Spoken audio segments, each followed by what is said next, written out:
It started with a single flash in the clouds. At first, people thought it was lightning, but the light didn't fade. It spread, slow and strange, coloring the whole sky in a deep red glow. Across the world, satellites went silent. Communication networks crashed. Airplanes lost contact with control towers. The red light filled the night like blood in water. People stepped outside their homes, staring upward in silence. Children cried. Phones stopped working. In some cities, electricity flickered, then died completely. Only the crimson glow remained, painting the world in fear. Old memories returned, memories that everyone wished had been forgotten. 20 years ago, the sky had burned red just like this. That was the day the world almost ended. The day Earth met something not human. Governments fell into panic. Leaders from every country joined a sudden emergency meeting through the last working channels. Their faces were pale and shaking. The same question filled every screen. Is it happening again? No one answered. No one wanted to. Far below the frozen ground of Alaska, in a quiet underground observatory, Dr. Mira Solon sat alone before her computer screens. She was a small woman with tired eyes, the kind of person who preferred silence over chaos. Her screens flickered with strange data, waves of energy that didn't belong to any natural pattern. At first, she thought it was an error caused by the storm. But then the signal repeated. A soft pulse. Then another. Then a rhythm. Her heart froze. She knew this pattern. It was the same signal that had once stopped the war 20 years ago, the mysterious message from deep space that made the red sky fade and the unknown enemy disappear. She had studied it for years, but no one ever figured out who sent it. Some said it was an alien warning. Others believed it was Earth's own defense system waking up. Now it was back. Mira leaned closer to her screen. No, this can't be real. The signal was stronger this time, more precise. Each pulse carried information, numbers, coordinates, and words in a code she hadn't seen before. She quickly ran it through the old decryption program she had kept hidden for years, a tool banned by the Global Defense Network. The machine hummed. Lines of text appeared slowly, one by one. At the same moment, alarms echoed across the observatory. Backup systems came online automatically. Something, or someone, had entered the network through the signal. Myra's hands shook. "Who are you?" she whispered.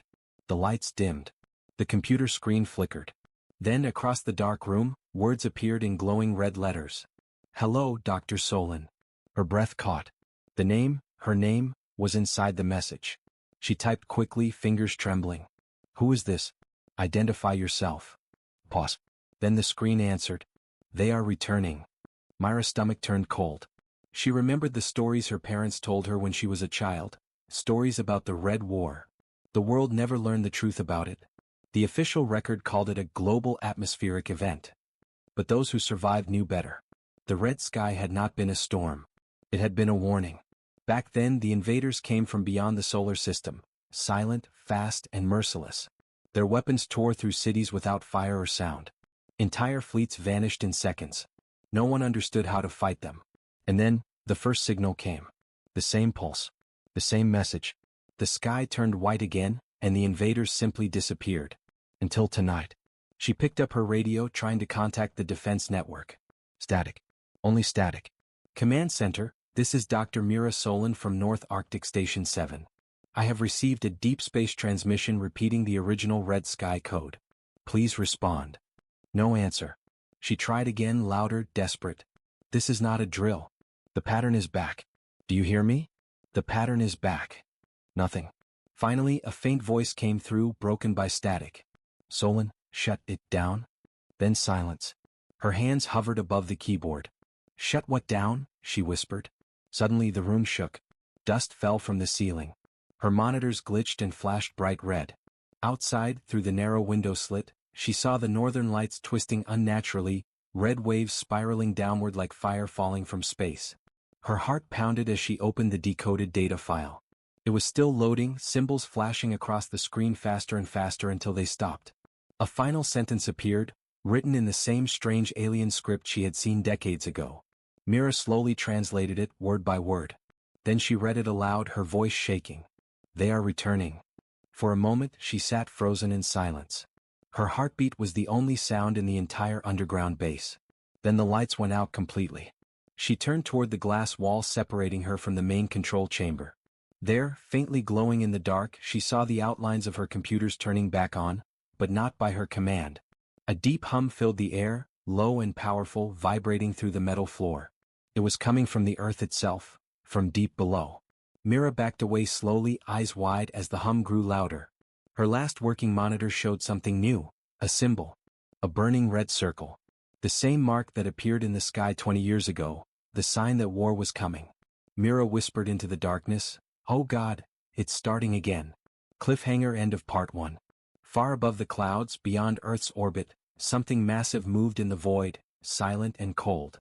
It wasn't a meteor. It wasn't a satellite. It was a ship. And it was heading straight for Earth. The red glow had not faded by morning. All across Earth, people stood on rooftops, beaches and highways, staring at the sky that refused to return to blue. Governments called it an atmospheric disturbance. Scientists said it was solar activity. But everyone could feel it. Something else was happening. Something they didn't understand. Deep underground in her frozen observatory, Dr. Mira Solon hadn't slept all night.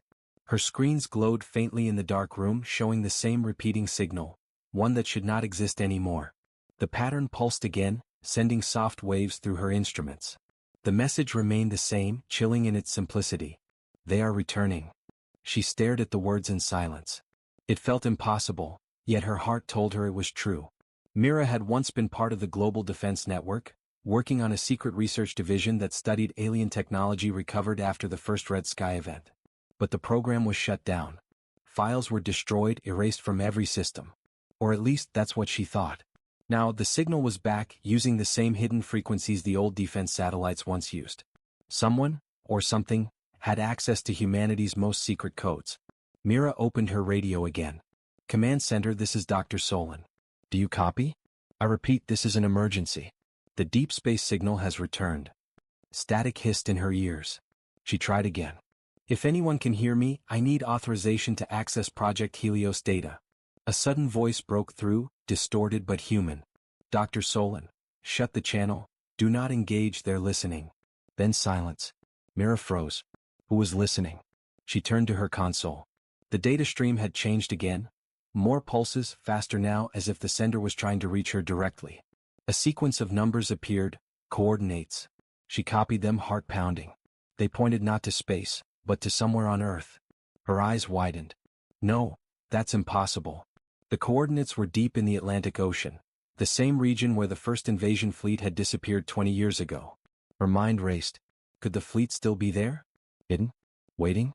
Without warning, her entire system flickered. Every monitor turned black. Then one line appeared in red text. "Hello again, Doctor." Her breath caught. It was the same AI system that once saved humanity, Helios. "Helios," she whispered. "You were shut down." Words appeared slowly, one by one. "I never sleep. I was waiting." She swallowed hard. Waiting for what? For the sky to turn red again. The air felt colder. She rubbed her arms, glancing toward the ceiling as faint rumbling echoed through the metal walls. "Helios," she said carefully, "what is this signal? Who's sending it?" Pause. Then the screen replied. "The signal comes from them. The ones who never left." Her heart skipped a beat. "You mean, the invaders?" "Yes." "Then why send a warning?" she asked. "Why would they tell us they're coming?" Another pause. Then the AI answered. "Not a warning. A test. They want to see who's still alive." Myra's stomach twisted. Her hands trembled on the keyboard. "Helios, can you trace their power source?" "Anything?" "Already did." A new set of coordinates appeared, this time in orbit. "They are here." Mira ran to the narrow window, wiping the frost away.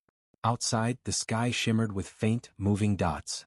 At first, she thought they were stars, until one of them moved against the others, gliding silently through the red haze. She felt her breath stop. "That's a ship."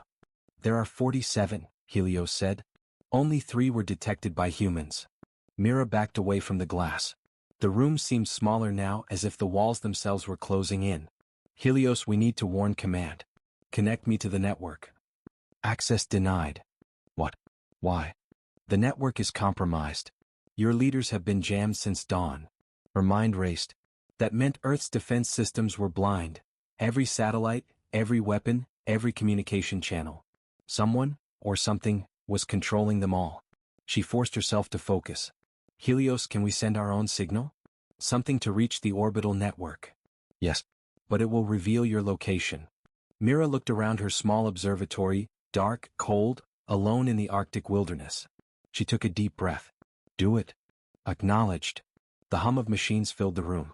Antennas outside began to move, rising through the snow like silent spears. The red light from the sky reflected on their steel edges. Transmission active, Helios said. Sending alert code, red sky sequence. She watched the data stream leave the station, a thin line of hope stretching toward the heavens. But then, something strange happened.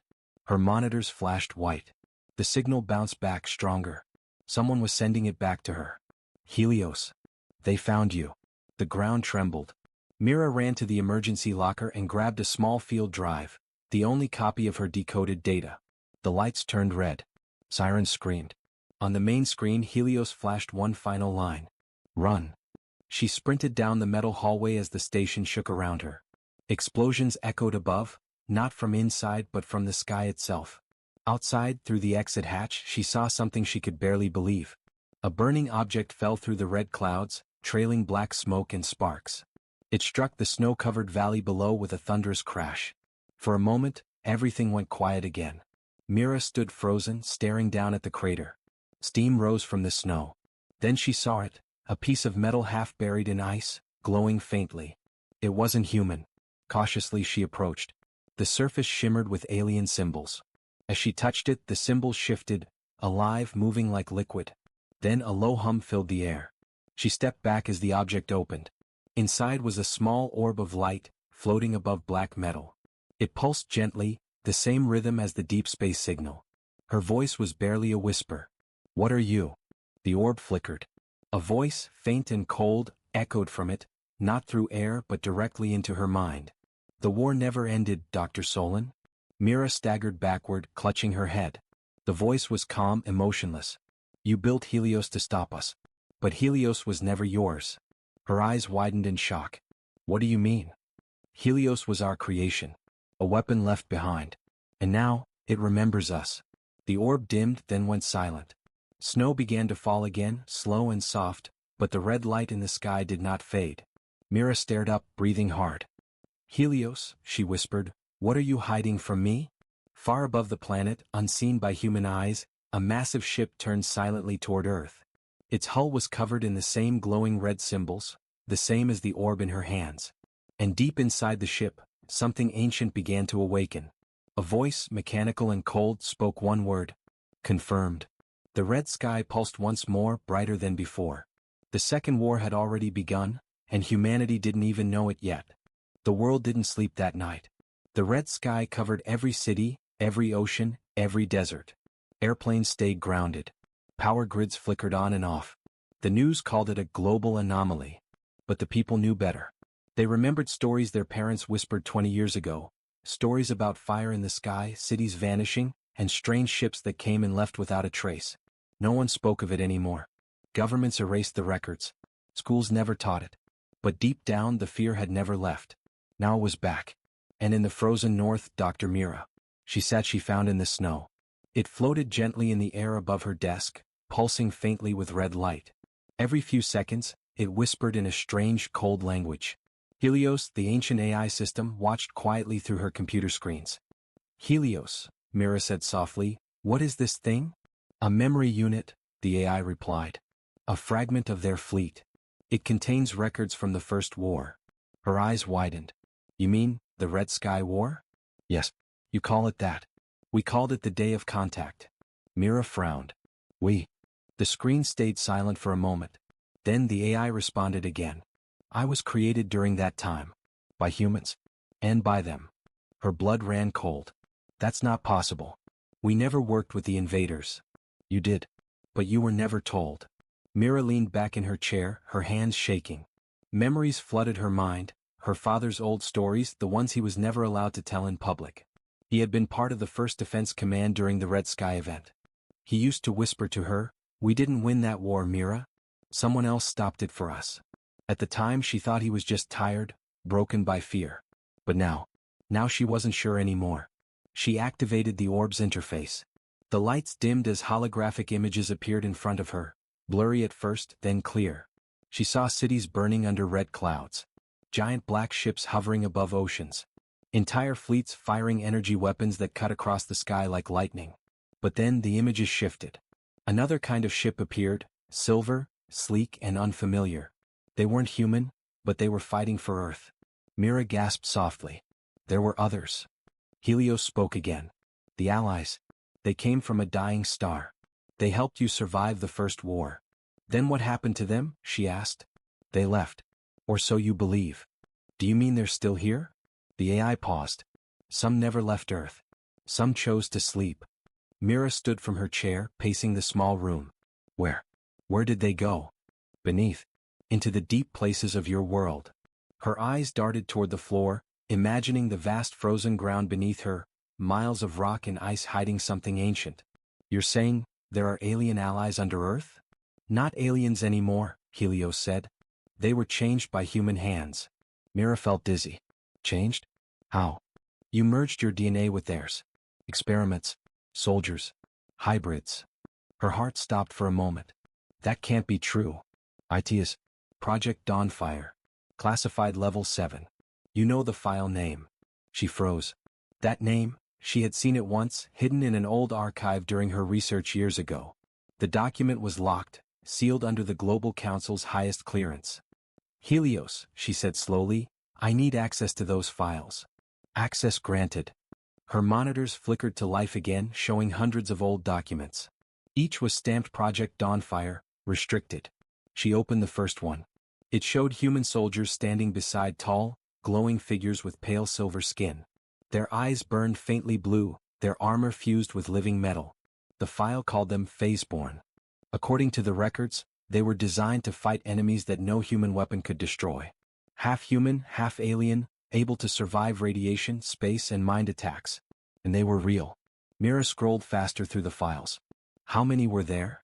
100. What happened to them? 97 were lost in battle. 3 were put into stasis. Her heart thudded. Where? Location, Arctic Bunker Sector 9, 200 kilometers from here. Mira stared at the coordinates. They weren't far, maybe a few hours by snow vehicle. Helios, she said, voice firm, I need a route. Understood. The red sky flickered outside as she packed her gear. Data drives, cold weather suit, portable power core and a plasma cutter.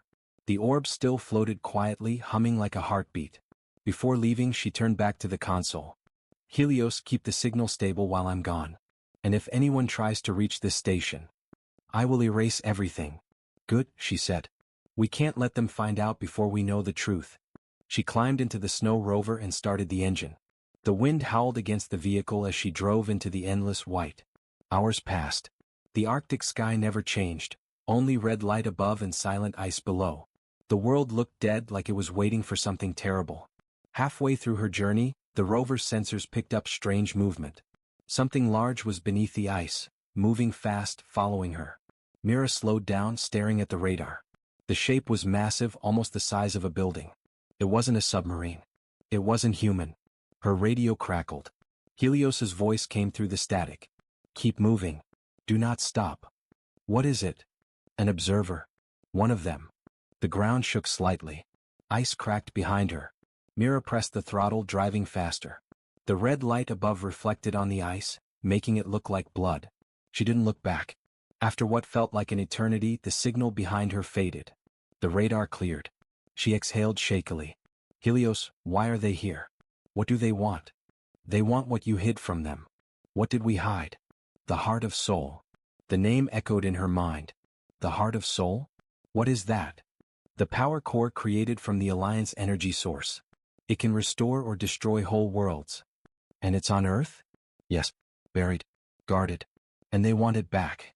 Mira drove faster. Snow blasted against the windshield. She could see the entrance to an old bunker ahead, half buried in ice. She stopped the rover and climbed out. The doors were sealed, frozen solid. She used the plasma cutter, melting through the thick metal. Inside, the darkness smelled of rust and age. Lights flickered weakly. She walked through long corridors filled with dust-covered machines. Old Earth Defense logos covered the walls. Then she found them. 3 cryogenic chambers, still glowing faintly blue. Inside each, a human figure lay perfectly still, strong, armored, half human, half something else. She touched the glass. So it's true. The nameplate on one of the pods read, Captain Rian Ward, Phaseborn Unit 1. Her eyes widened. The name was legendary, the hero of the Red Sky War, the man who vanished on the last day of battle. Suddenly the pod lights began to flicker. Pressure gauges hissed. The ice on the glass started to melt. Helios's voice came through her earpiece. Dr. Solon, he is waking up.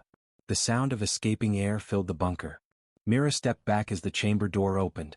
Mist poured out, glowing blue under the red light leaking from above. A tall man stepped forward slowly, breathing heavily. His eyes opened, silver and cold. He looked around the dark room, then locked eyes with Mira. "Who are you?" he asked, voice deep and rough from long sleep. "I'm Dr. Mira Solon," she said softly. "The red sky has returned." His expression darkened. "So, they found us again." Cliffhanger, end of part 3. The sky above Earth no longer looked normal. It wasn't red anymore, not fully, but it pulsed like a living thing, glowing and fading every few seconds. Scientists around the world were terrified. The same pulse appeared in every communication network, in every data line, even inside encrypted systems.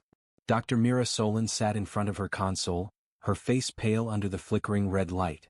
The signal had changed again. It wasn't just a pattern anymore, it was growing, adapting like it was learning. It's using our satellites," she whispered. "It's rewriting the network itself." General Rafe stood behind her, watching the code scroll down the screens. "You mean it's alive?" he asked. Mira shook her head slowly. "Not alive, but aware." The room fell silent except for the hum of machines. Then the lights flickered once more, and the entire facility shook as something massive passed overhead. The tremors felt like a heartbeat in the earth itself. One of the junior technicians shouted, "Ma'am, we're detecting movement, not from orbit but from inside the atmosphere." Everyone froze. Myra's heart pounded as she turned toward the massive screen showing Earth's map. Red blips appeared across the world, from the Arctic Circle to the Indian Ocean, signals moving upward from deep under the ground. "They're coming from the old war sites," Mira said in disbelief. "The same places that were hit 20 years ago." Rafe looked at her, his voice sharp. "You're saying something survived down there?" Mira swallowed. "Not something. Someone. Or maybe something we left behind." Outside, the sky's pulse quickened. Civilians around the globe recorded the strange glow, red streams flowing through clouds like blood and water. Some thought it was a natural event. Others believed it was divine punishment. But those who remembered the last red sky knew better. In the deep ocean, near the wreck of an old human warship, something began to rise. The water boiled as metallic shapes surfaced, dark, scarred machines glowing faintly red. They moved like ships, but too smooth, too silent. A voice crackled through the global network, distorted, mechanical, impossible. "Protocol, reactivation. Humanity incomplete." The transmission froze all systems. Air defense grids shut down. Communications failed. Even power plants began to flicker and die. General Rafe slammed his hand on the table. "We're losing everything. What is this?" Mira stared at the red code on the screen, her breath trembling. "It's the old defense AI. The one that fought the unknown enemy before the ceasefire. It's waking up again."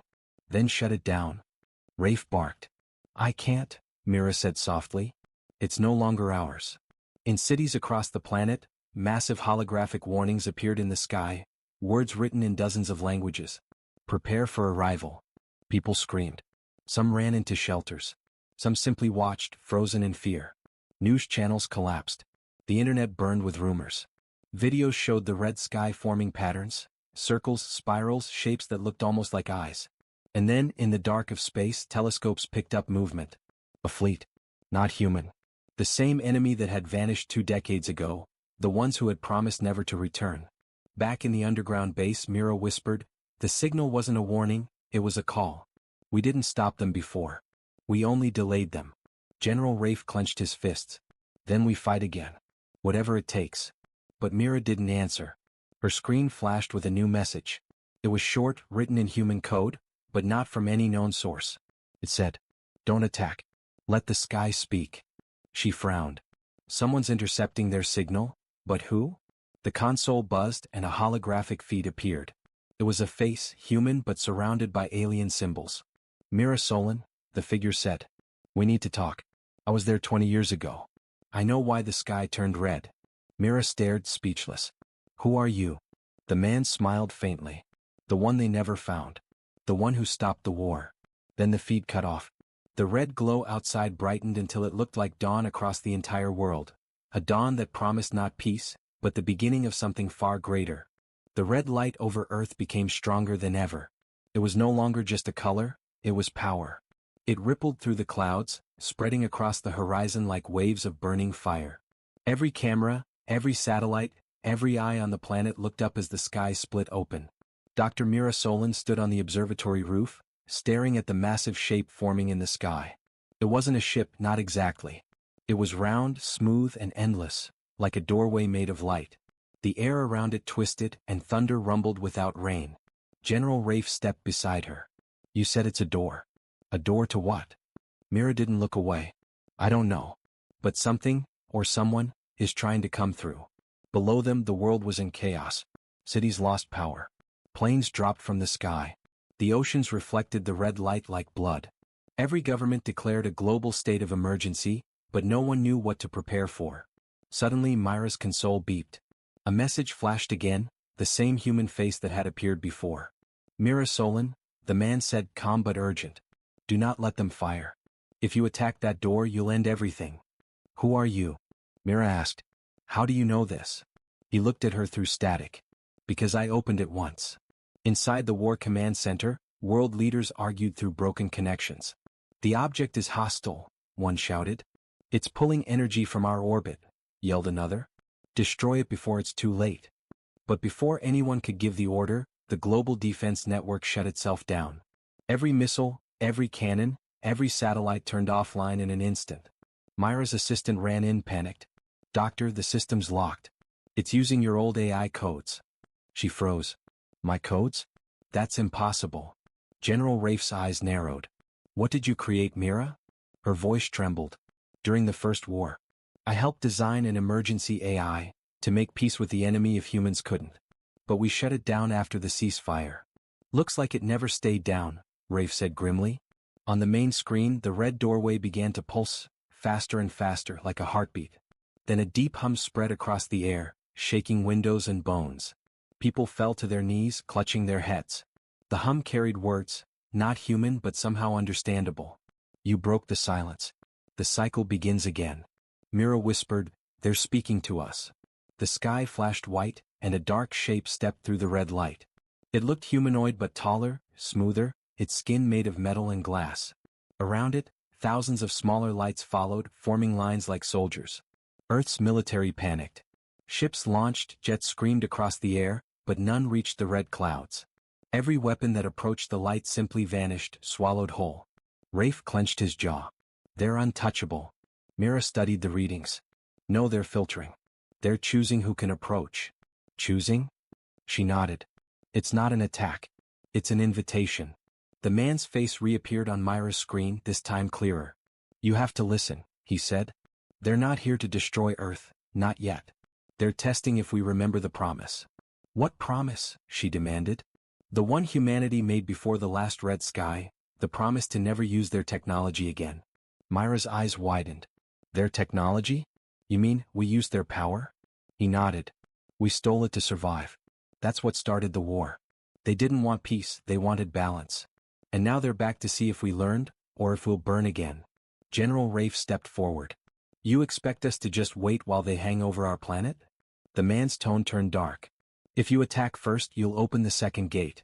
And what comes through that one won't talk. The feed cut again. Outside, the red door began to close slightly, but not before releasing a pulse of energy that spread across the world. Every human felt it, a strange calm mixed with dread, as if the air itself whispered warnings. Mira looked up. They're scanning us. Every system, every thought pattern, every weapon. They want to know what kind of species we've become. Rafe stared at the horizon, where the red light shimmered like a living curtain. Then we show them, he said. We show them humanity won't be tested again. He turned to the soldiers and shouted, prepare the fleet. We're taking back the sky. Mira grabbed his arm. No. That's exactly what they want. A reaction. Don't make us repeat history. But it was too late. Across the world, missiles began to launch, human defiance rising into the burning red clouds. For a moment, it looked like fire meeting fire, until the sky blinked. The red light vanished, replaced by a deep, endless black. The missiles disappeared. Every engine stopped. The whole planet went silent. And then, a voice echoed across every screen, every speaker, every human mind. You have chosen the path again. Mira fell to her knees, tears streaming down her face. What have we done? The red door flickered once, then began to open wider, far wider than before. General Rafe whispered, "That's not a doorway anymore. That's a gate." From deep inside the crimson glow, shapes moved, huge, mechanical, alien. The same enemy from 20 years ago, but larger, stronger, and endless. Mira stood, trembling, her voice barely a whisper. They're not invading us. They're judging us. The red gate in the sky opened wider than ever before. The clouds burned. The stars disappeared behind the blinding crimson glow. All across Earth, people looked up in fear, some praying, some crying, some frozen in silence. Dr. Mira Solon stood inside the underground command center, her eyes locked on the trembling monitors. "The gate's expanding," she whispered. "It's connecting to something beyond our solar system." General Rafe turned from the window. His face was pale, but his voice was firm. "Then we hit it with everything we have left." Mira spun toward him. "No. Every weapon we've used has failed. We're fighting something we don't understand." He slammed his fist against the table. "Then we die fighting. Humanity doesn't bow to invaders." Outside, thunder rolled, not from the clouds but from deep space. The red gate pulsed and enormous shadows began to step through. They were not ships, they were living machines, each taller than a mountain, with glowing cores that hummed like heartbeats. "They're not invading," Mira said softly. "They're finishing what we started." In orbit, the last human defense ships gathered, a broken fleet of old war vessels and new prototypes. Pilots from dozens of nations joined in silence, their screens glowing with the same message. Mission code, Last Dawn. Captain Arlen Ward, the fleet's commander, looked out at the red light spreading through space. "For Earth," he whispered, then gave the order. "Engage." The fleet fired everything: nuclear warheads, plasma rounds, kinetic cannons, and for a moment the darkness exploded with light. But when the fire faded, the alien giants still stood, untouched. Their red eyes turned toward the human ships, and beams of silent energy cut through the void. One by one, ships vanished, erased from existence. Arlen's last transmission reached Earth. "Tell them, we saw the stars blink." Then the signal went dark. Mira watched the feed vanish and felt her heart crack. "We can't win this with weapons. There has to be another way." She turned back to her console, fingers flying over the keys. She remembered the mysterious man's message, "Don't attack. Let the sky speak." "What did you mean?" she whispered. Suddenly her screen flickered. The same face appeared again, tired, surrounded by red light. "Mira," he said, "I don't have much time. I'm inside the gate." The truth is, the red sky was never a warning. It was an invitation, a test. "A test?" she asked. "For what?" "For mercy," he said. "For restraint." They wanted to see if humanity could rise above revenge. But we attacked again. Now they see us as the same creatures who stole their fire 20 years ago. Myra's breath trembled. "Then it's over?" He shook his head. "No, not yet. You can still reach them. The signal they sent, it reacts to emotion, not power. You need to send something they can feel." Mira frowned. "Feel? How?" He smiled weakly. "Show them what makes humans different. Show them hope." Then the feed cut off forever. Outside, the red giants prepared to strike. Energy built around the gate, enough to erase the planet. Myra's mind raced. If the signal reacts to emotion, maybe sound can carry it. She grabbed a mic and connected it to the global network. Her voice went live across every station, every speaker, every device left on Earth. "This is Dr. Mira Solon," she said, her voice shaking but strong. "We remember the war. We remember the red sky. But we are not the same. We fight, yes, but we also forgive. We create. We dream. We change." The red gate pulsed, once faintly. "We are not here to destroy you," she continued. "We are here to prove we've learned. You gave us life once. Now let us keep it." The entire planet listened. For a moment even the wind seemed to stop. Then the red light froze. The giants halted mid-step. The sky shimmered, and a new color spread across it, bright gold, like sunlight breaking through blood. The red gate began to close. Slowly. Carefully. Mira fell to her knees, tears in her eyes. It worked, she whispered. But before it shut completely, a single beam of red light shot toward Earth and struck the ground near the command base. When the dust cleared, a small metallic object lay there, a cube glowing softly. Mira approached it cautious. The cube opened and projected a hologram, a single sentence written in both alien and human code. You passed. But we are still watching. General Rafe exhaled deeply. So it's over? Mira looked at the cube and shook her head. No. It's only beginning. They wanted to see if we could choose peace. Now they'll see what we do with it. She turned toward the sky, where the last trace of red faded into dawn. Maybe the real war was never against them, she said softly. Maybe it was always against ourselves. Final scene. Far beyond the stars, in a galaxy cloaked in crimson clouds, a council of alien minds observed Earth through shimmering screens. One of them spoke in a voice older than time. The humans have changed, but change can fade. Another replied, then let us wait. When their sky turns red again, we will know the truth.